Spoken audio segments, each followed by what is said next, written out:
The house smelled like cinnamon and roasted meat. Christmas music hummed softly from a speaker I didn't recognize. Laughter drifted through the hallway, too relaxed, too rehearsed. I checked my watch. I was early, 15 minutes. I hadn't planned to be. I stood in the shadow of the coat rack, keys still cold in my hand, when her voice cut through the noise. My wife's voice, bright, unburdened. "I'm 3 weeks pregnant for my boss," she said, like it was a harmless confession. "He's about to be a father." Silence followed, the kind that swallows oxygen. Then whispers, gasps. Someone laughed nervously. Someone else said my name, softly, like a prayer offered too late. I didn't move. I didn't breathe. My mind did something strange.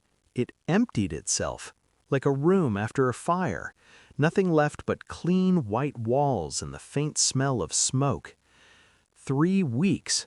I counted backwards automatically. The nights I worked late, the mornings she said she was tired, the way her phone never left her hand. My reflection stared back at me from the dark glass of the front door. Calm, intact, unbroken. I placed my keys on the table, and I left. No shouting, no confrontation, no collapse, just a quiet exit from a life that had already ended. For 2 days I said nothing. I replayed her voice instead, the certainty in it, the relief, as if the secret had been burning her from the inside out and she'd finally found permission to let it go. Her boss, I knew his name. I knew his laugh. I'd shaken his hand at company dinners. He'd complimented my tie, asked me how marriage was treating me. I slept beside my wife those nights, listening to her breathe. She curled toward me like always. Her hand found my chest. I didn't flinch. Denial tried to surface. It failed. 3 weeks pregnant. The timing aligned too neatly. Biology doesn't lie when people do. I watched her move around our apartment, the careful way she avoided my eyes, the new gentleness in her tone, as if she believed kindness could erase consequence. She never told me, not once. That was the deepest cut.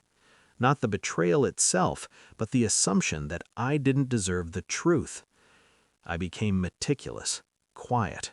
I requested phone records under the pretense of billing errors, late-night calls, repeated numbers, his number.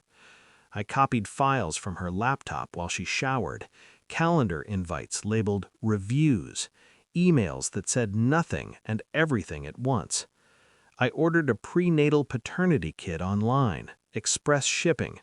I didn't rush it. I wanted precision, not haste. At work, I smiled.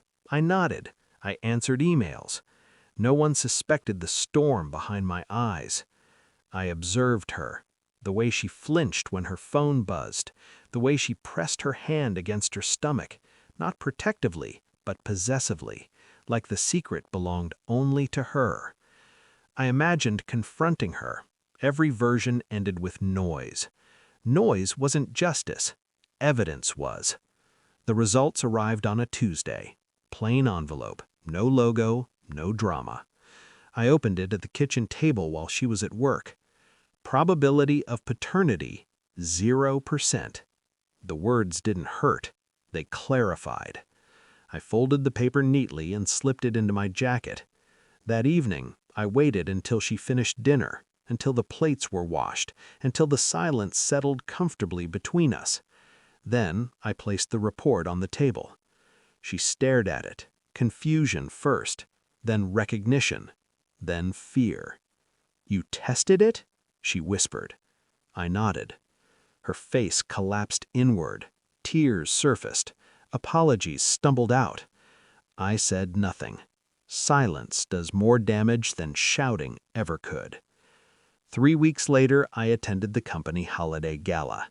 I wore the same tie her boss had complimented last year. During his speech, I stood, smiled, raised a glass.